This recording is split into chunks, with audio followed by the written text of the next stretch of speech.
सुबह के नाश्ते से शाम की चाय तक और शाम की चाय से रात के डिनर तक हम कोई ना कोई बेकरी आइटम का इस्तेमाल करते ही हैं।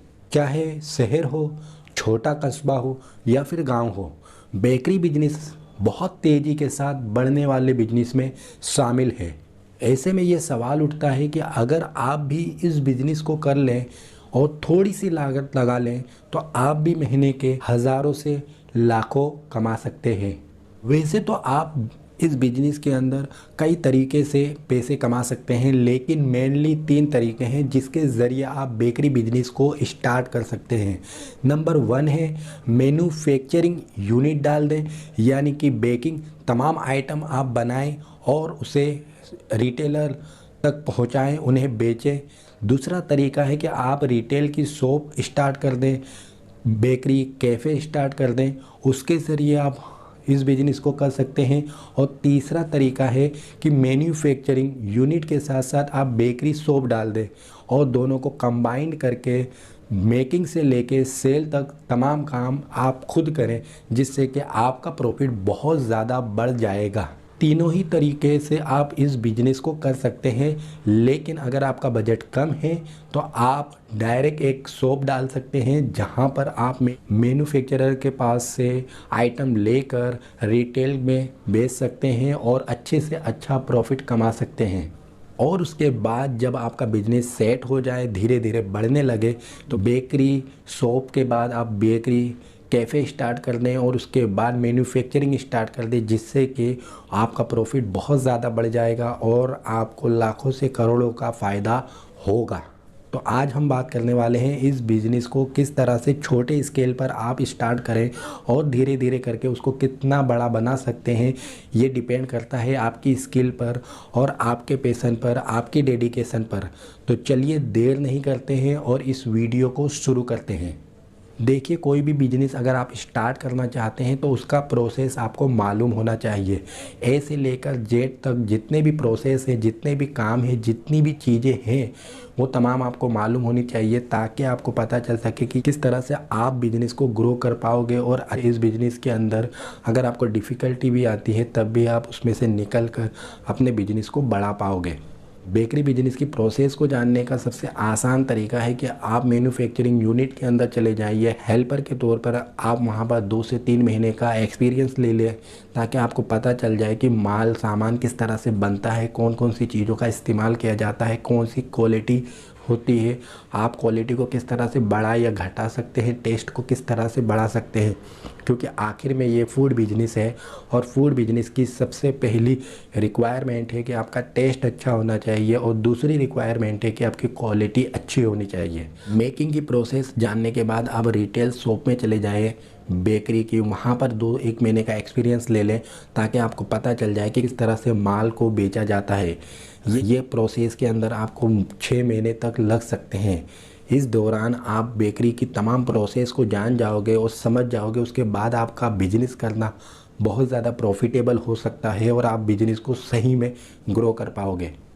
जब आप प्रोसेस को जान लोगे, उसके बाद आपको डिसाइड करना है कि कौन से टाइप में आपको जाना है। आपको मैन्युफैक्चरिंग में जाना है, आपको रिटेल शॉप में जाना है, या फिर आप दोनों को कंबाइंड करके अपना बिजनेस स्टार्ट करना चाहते हैं। तो सबसे पहले आप ये जान लें कि आपको कौन से टाइप में जाना पसंद है। आपका बजट बहुत कम है तो आप शॉप डायरेक्ट स्टार्ट कर सकते हैं और धीरे धीरे ग्रो करते हुए कैफ़े और उसके बाद मैन्युफैक्चरिंग में जा सकते हैं। बेकरी बिजनेस एक फूड बिजनेस है। इसके लिए आपको सबसे पहले फूड लाइसेंस की ज़रूरत होगी, जो कि आपको FSSAI के वेबसाइट पे से मिल जाएगा। वहाँ पर आपको पता चल जाएगा कि किस तरह से प्रोसेस करके आप इसी लाइसेंस को हासिल कर सकते हैं।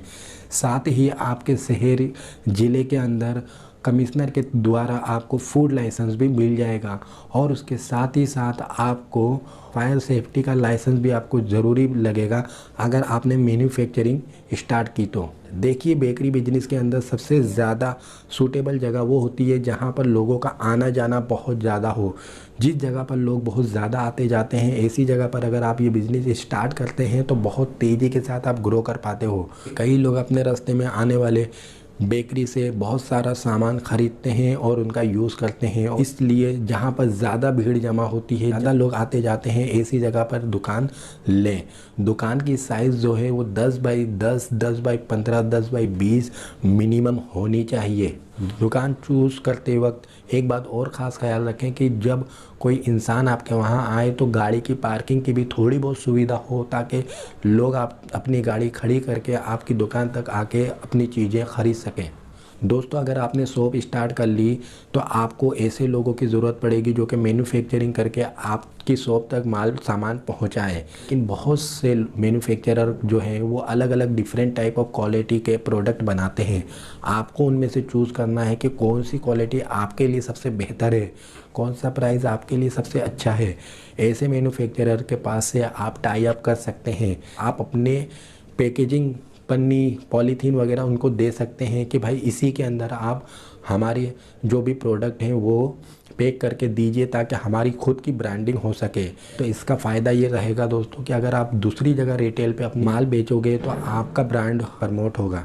दोस्तों, जो दिखता है वही बिकता है। आपको सबसे पहले एक अच्छा सी काउंटर बनाना होगा ताकि वहाँ पे 2 से 4 लोग खड़े रह सकें। साथ ही साथ अपनी दुकान को अच्छे से डेकोरेट करना होगा और इस तरह से डेकोरेट करना है, इस तरह से डिस्प्ले करना है तमाम आइटम को कि एक जगह खड़े होकर जो कस्टमर है वो आपकी पूरी दुकान को देख ले, ताकि अगर वो कोई बिस्किट लेने आया है तो वो ब्रेड भी उससे दिखे और ब्रेड भी वो ले ले। साथ ही साथ आप जो प्राइसिंग है वो भी एक जगह डिस्प्ले करें। कई ग्राहक जो होते हैं वो प्राइसिंग देखकर भी चीज़ें खरीद लेते हैं। इसके अलावा दोस्तों, आपको मेन पावर की ज़रूरत पड़ेगी। मेन पावर के अंदर कम से कम 2 लोग ज़रूरी हैं आपकी दुकान को चलाने के लिए। एक बाहर रहेगा तो एक दुकान के अंदर रहेगा, एक कोई काम बाहर करेगा तो एक दुकान के अंदर रहते हुए काम करेगा। मिनिमम 2 लोगों की ज़रूरत है शुरुआत के दिनों में, और जब आपकी दुकान अच्छे से चलने लगे तो एक और हेल्पर को बढ़ाकर आप 3 लोगों से दुकान को अच्छी तरीके से चला सकते हैं। प्रॉफिट की बात करें तो इस बिज़नेस के अंदर 25 से 30% का प्रॉफिट आपको मिनिमम मिल जाता है। मेरा ये आपको सजेशन होगा कि शुरुआत में आप बहुत ज़्यादा प्रॉफिट ना लें, बल्कि अपनी प्राइसिंग थोड़ी कम रखें, ताकि आसपास की जो बेकरी है वहाँ से आपकी प्राइस अगर कम रहती है तो लोग आपके पास से ज़्यादा चीज़ें लेते हैं। और जब आपका बिजनेस ज़्यादा बढ़ जाएगा तो ऑटोमेटिकली प्रॉफिट ज़्यादा आपको आने लगेगा। सप्लाई चेन का ख़ास तौर पर आपको ख्याल रखना होगा, क्योंकि ये बेकरी प्रोडक्ट के अंदर कोई भी माल जब बनने के बाद 2 से 3 घंटे आपकी बेकरी पे आने में लगते हैं। इसलिए पहले से एडवांस ऑर्डर ले लें और उसको एडवांस ऑर्डर के हिसाब से चीज़ें बनाएं। शुरू से ही आपको उन प्रोडक्ट के ऊपर नज़र रखनी है जो ज़्यादा बिक रहे हैं, ज़्यादा लोग ख़रीद रहे हैं। ऐसे ही प्रोडक्ट को स्टोर करके रखें। बाकी तमाम प्रोडक्ट के ऊपर आप एडवांस में ऑर्डर ले लें, ताकि ऑर्डर के हिसाब से वो चीज़ें बनाकर आप दूसरों को दें, ताकि आपके जो माल सामान है वो ख़राब ना हो।